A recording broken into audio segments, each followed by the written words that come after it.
आपका स्वागत है हमारे YouTube channel study lover with airman में। दोस्तों, जैसा कि आप जानते हैं कि आपका 24 से एयरफोर्स एक्स ग्रुप का एग्ज़ाम स्टार्ट है, तो उसके लिए क्वेश्चन प्रैक्टिस की सीरीज का पार्ट नंबर नेक्स्ट, जिसके अंतर्गत हम कुछ इंपॉर्टेंट क्वेश्चन को डिस्कस करेंगे जो आपके एग्ज़ाम में सीधे सीधे पूछे जाने की संभावना है। तो अतः आप इन क्वेश्चनों को ज़रूर से ज़रूर रिवाइज करें और अपनी तैयारी को और अधिक बूस्ट बनाएं। चलते हैं क्वेश्चन की तरफ। क्वेश्चन एक है, निम्न में से गुरुत्वाकर्षण बल के संदर्भ में सही है। तो दोस्तों, इन ऑप्शनों को आपको ध्यान से पढ़ना है और बताना है कि इनमें से कौन सा ऑप्शन गुरुत्वाकर्षण बल के संदर्भ में सही है। तो जो इसका सही उत्तर हो जाएगा ऑप्शन नंबर सी, यानी गुरुत्वाकर्षण बल क्रिया प्रतिक्रिया का युग्म है। यानी गुरुत्वाकर्षण जो बल है वो क्रिया का और प्रतिक्रिया का युग्म है। तो इसका ऑप्शन नंबर सी यहाँ पर एकदम करेक्ट हो जाएगा। चलते हैं नेक्स्ट क्वेश्चन की तरफ। नेक्स्ट क्वेश्चन है, जब किसी पिंड को भूमध्य रेखा से ध्रुवों की ओर ले जाया जाता है तब इसका भार क्या होता है। दोस्तों, आपको पता है कि भूमध्य रेखा पर ध्रुवों का भार न्यूनतम होता है। भूमध्य रेखा पर किसी पिंड का भार न्यूनतम होता है और ध्रुवों पर पिंड का जो भार होता है वो ध्रुवों पर पिंड का भार सब अधिक होता है। तो आपको पता होगा कि जब कम से ज़्यादा की ओर ले जाएंगे तो बढ़ेगा। तो इसका ऑप्शन नंबर बी यहाँ पर एकदम करेक्ट हो जाएगा। आपको ये याद रखना है कि भूमध्य रेखा से ध्रुवों की ओर ले जाने पर किसी पिंड का जो भार होता है वो बढ़ जाता है। तो इसका ऑप्शन नंबर बी यहाँ पर एकदम करेक्ट हो जाएगा। चलते हैं नेक्स्ट क्वेश्चन की तरफ। नेक्स्ट क्वेश्चन काफ़ी अच्छा क्वेश्चन है दोस्तों, कि पृथ्वी के केंद्र पर वस्तु का भार क्या होता है। तो दोस्तों, जो पृथ्वी के केंद्र पर वस्तु का भार होता है शून्य होता है। इसका ऑप्शन नंबर ए यहाँ पर एकदम करेक्ट हो जाएगा। दोस्तों, आपको इसका ऑप्शन नंबर ए यहाँ पर एकदम करेक्ट हो जाएगा। चलते हैं अगले क्वेश्चन की तरफ। अगला क्वेश्चन है, यदि पृथ्वी घूर्णन करना बंद कर दे तो जी का मान भूमध्य रेखा पर क्या होगा। दोस्तों, यदि आपको पता है कि जी की जो वैल्यू होती है वो ऊपर जाने पर, यानी पृथ्वी की सतह से ऊपर जाने पर, यानी पृथ्वी की सतह से या नीचे जाने पर, तो जी के मान वेरी करता है, यानी दोनों जगह पर जी के मान कम होता है। तो यदि जी के मान को पृथ्वी अपने घूर्णन बंद कर दे तो जी के मान भूमध्य रेखा पर बढ़ जाएगा। इसका ऑप्शन नंबर ए यहाँ पर एकदम करेक्ट हो जाएगा। आपको ये याद रखना है। चलते हैं अगले क्वेश्चन की तरफ। अगला क्वेश्चन है, ये सेंटर ऑफ मास यानी द्रव्यमान केंद्र पर आधारित क्वेश्चन है दोस्तों। एक क्षण जिसका द्रव्यमान केंद्र स्थित होता है। जो दोस्तों एक क्षण होती है, यानी एक स्टिक होती है, जो उसको स्टिक में क्या होती है, लंबाई होती है। तो लंबाई का आधा और Y axis zero, Z axis zero. तो इसका ऑप्शन नंबर बी, यानी L/2 जीरो जीरो होता है। तो इसका ऑप्शन नंबर बी यहाँ पर एकदम करेक्ट हो जाएगा। चलते हैं नेक्स्ट क्वेश्चन की तरफ। नेक्स्ट क्वेश्चन है, किसी पिंड का जड़त्व अघूर्ण द्रव्यमान के साथ साथ निर्भर करता है। तो दोस्तों, जो किसी पिंड का जड़त्व अघूर्ण द्रव्यमान के साथ निर्भर करता है वो निर्भर करता है घूर्णन अक्ष के परितः पिंड के द्रव्यमान के वितरण पर। तो इसका ऑप्शन नंबर सी यहाँ पर एकदम करेक्ट हो जाएगा। ये आपको याद रखना है। चलते हैं अगले क्वेश्चन की तरफ। अगला क्वेश्चन दोस्तों बहुत ही अच्छा क्वेश्चन है, जो आपके एग्जाम में एज इट इज पूछा जाता है कि किसी पिंड की घूर्णन त्रिज्या के तथा द्रव्यमान m में क्या संबंध होता है। तो दोस्तों, किसी पिंड की घूर्णन त्रिज्या के तथा द्रव्यमान m में जो संबंध होता है, तो घूर्णन त्रिज्या व्युत्क्रमानुपाती होती है द्रव्यमान के वर्ग के। तो इसका ऑप्शन नंबर डी यहाँ पर एकदम करेक्ट हो जाएगा। ये आपको याद रखना है। बहुत ही अच्छा क्वेश्चन दोस्तों आपके एग्जाम के लिए। चलते हैं नेक्स्ट क्वेश्चन की तरफ। नेक्स्ट क्वेश्चन है, यदि किसी घूमती हुई वस्तु का जड़त्व अघूर्ण उसके द्रव्यमान का पुनर्वितरण करने के कारण बढ़ जाता है तो इसका कोणीय वेग क्या होगा। दोस्तों, आपको पता है कि जब किसी वस्तु पर घूमती हुई वस्तु का जड़त्व अघूर्ण जो होता है द्रव्यमान को पुनर्वितरित करने के कारण, यानी द्रव्यमान को बढ़ाने के कारण, तो उसका द्रव्यमान बढ़ जाता है। तो जो जो जिसका द्रव्यमान बढ़ जाएगा, द्रव्यमान सेंटर ऑफ मास में, तो उसका कोणीय वेग जो होता है वो इंक्रीज हो जाएगा, यानी डिक्रीज हो जाएगा। तो इसका ऑप्शन नंबर ए यहाँ पर एकदम करेक्ट हो जाएगा। चलते हैं नेक्स्ट क्वेश्चन की तरफ। नेक्स्ट क्वेश्चन है, समान द्रव्यमान तथा त्रिज्या की निम्न वस्तुओं में से ज्यामितीय अक्ष के परितः किसका जड़त्व अघूर्ण सबसे अधिक होगा। तो दोस्तों, आपको पता है कि समान द्रव्यमान और त्रिज्या की दो वस्तुएं ले लिए जाए, यानी एक वलय ले लिया जाए, एक डिस्क ले लिया जाए, तो ज्यामितीय अक्ष के परितः किसका जड़त्व अघूर्ण अधिक होगा। तो वलय का, यानी वलय का जड़त्व अघूर्ण अधिक होगा। तो इसका ऑप्शन नंबर ए यहाँ पर एकदम करेक्ट हो जाएगा।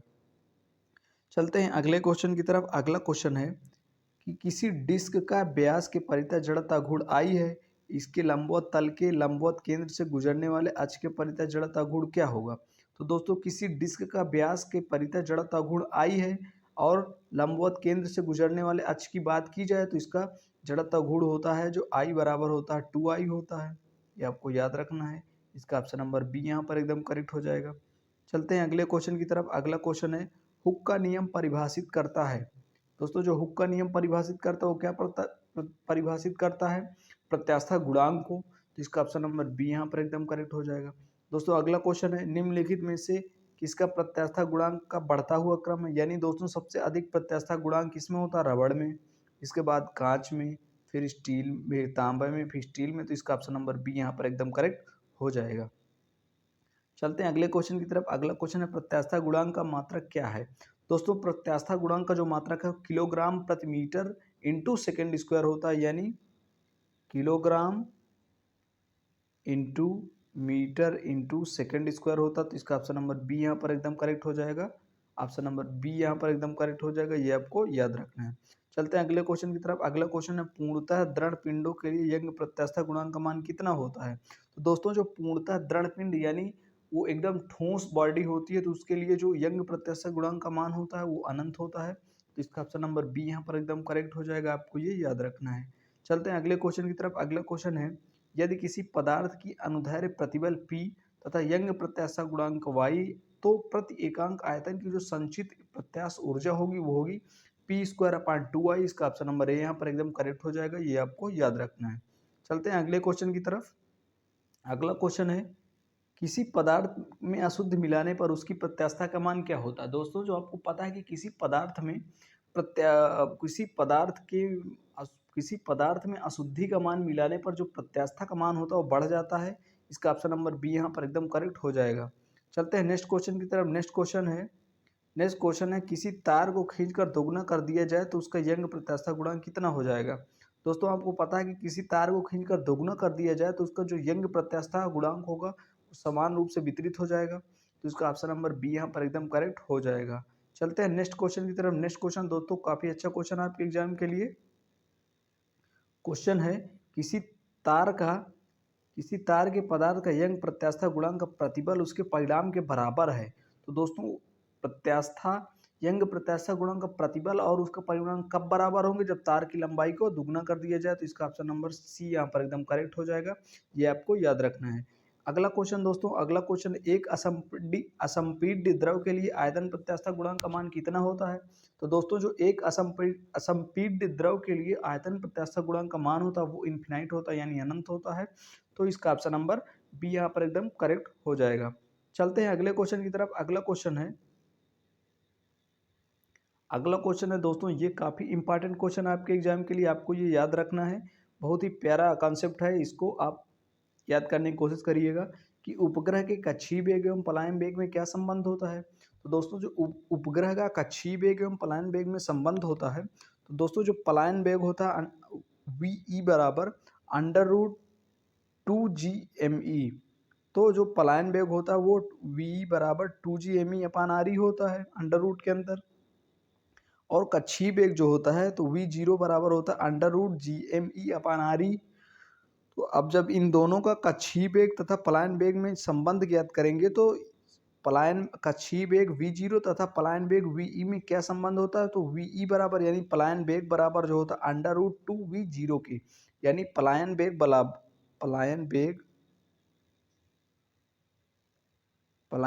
बराबर जो होता है, पलायन वेग जो बराबर होता है वो √2 कक्षीय वेग के, ये आपको याद रखना है दोस्तों, जो काफ़ी इंपॉर्टेंट रिलेशन है। चलते हैं अगले क्वेश्चन की तरफ। अगला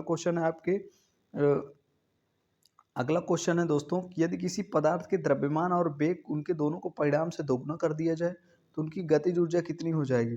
दोस्तों यदि किसी पदार्थ का द्रव्यमान और वेग दोनों को उनके परिणाम से दोगुना कर दिया जाए तो जो गतिज ऊर्जा होगी वो 8 गुनी हो जाएगी। तो इसका ऑप्शन नंबर सी यहाँ पर एकदम करेक्ट हो जाएगा, ये आपको याद रखना है।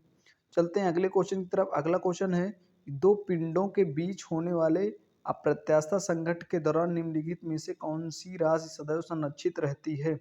तो दोस्तों जो उसका कुल रेखीय संवेग होगा यानी टोटल लीनियर मोमेंटम जो होगा वो कांस्टेंट होगा। तो इसका ऑप्शन नंबर सी यहाँ पर एकदम करेक्ट हो जाएगा, आपको ये याद रखना है। चलते हैं अगले क्वेश्चन की तरफ। अगला क्वेश्चन है न्यूटन के गति का तृतीय नियम निम्न में से किसके संरक्षण पर आधारित है? दोस्तों जो न्यूटन का गति का तृतीय नियम है वो संवेग संरक्षण के नियम पर आधारित है, तो इसका ऑप्शन नंबर डी यहाँ पर एकदम करेक्ट हो जाएगा। चलते हैं अगले क्वेश्चन की तरफ। अगला क्वेश्चन है, क्रिया व प्रतिक्रिया का बल कार्य करते हैं। तो क्रिया व प्रतिक्रिया जो बल कार्य करते हैं वो विभिन्न वस्तुओं पर, यानी भिन्न भिन्न वस्तुएं होती हैं उन पर क्रिया एवं प्रतिबल क्रिया एवं प्रतिक्रिया के बल कार्य करते हैं, तो इसका ऑप्शन नंबर बी यहाँ पर एकदम करेक्ट हो जाएगा। ये आपको याद रखना है। चलते हैं अगले क्वेश्चन की तरफ। अगला क्वेश्चन है, स्थैतिक घर्षण का मान अधिकतम, स्थैतिक घर्षण के अधिकतम मान को क्या कहते हैं? दोस्तों जो स्थैतिक घर्षण के अधिकतम मान को कहते हैं वो सीमांत घर्षण कहते हैं, तो इसका ऑप्शन नंबर बी यहाँ पर एकदम करेक्ट हो जाएगा। अगला क्वेश्चन है दोस्तों कि गतिक घर्षण बल का मान सदैव होता है। तो दोस्तों जो गतिक घर्षण बल का मान सदैव होता है लोटनिक घर्षण से अधिक होता है, तो इसका ऑप्शन नंबर सी यहाँ पर एकदम करेक्ट हो जाएगा। दोस्तों अगला क्वेश्चन काफी इंपॉर्टेंट क्वेश्चन है आपके लिए कि स्थैतिक घर्षण गुणांक होता है। तो स्थैतिक घर्षण गुणांक जो होता है गतिक घर्षण से कम और अधिक भी हो सकता है, यानी दोस्तों आपसे क्वेश्चन में कहा गया है कि स्थैतिक घर्षण गुणांक जो होता है वो क्या होता है, तो गतिक घर्षण से कम भी हो सकता है और अधिक भी हो सकता है, तो इसका ऑप्शन नंबर डी यहाँ पर एकदम करेक्ट हो जाएगा। ये आपको याद रखना है। चलते हैं अगले क्वेश्चन की तरफ। अगला क्वेश्चन काफी अच्छा क्वेश्चन है जो आपके एग्जाम में 2 से 3 बार रिपीट हुआ है। आपको ये याद रखना है कि म्यू एस अपान म्यू के यानी स्थैतिक गुणांक अपान गतिक घर्षण गुणांक का मान कितना होता है, यानी म्यू एस अपान म्यू के का जो मान होता है वो 1 से अधिक होता है। इसका ऑप्शन नंबर ए यहाँ पर एकदम करेक्ट हो जाएगा। दोस्तों ये रहे हमारे इंपॉर्टेंट कुछ थ्योरेटिकल क्वेश्चन की सीरीज का पार्ट नंबर नेक्स्ट भाग, जिसके अंतर्गत हमने 25 क्वेश्चनों को डिस्कस किया। तो दोस्तों कमेंट बॉक्स में अपना स्कोर जरूर बताएं। आप तैयारी को और अधिक बनाने के लिए, तैयारी को और अधिक बूस्ट करने के लिए हमारे YouTube channel study lover with airman को जरूर सब्सक्राइब करें। मिलते हैं एक नए वीडियो के साथ, तब तक के लिए धन्यवाद।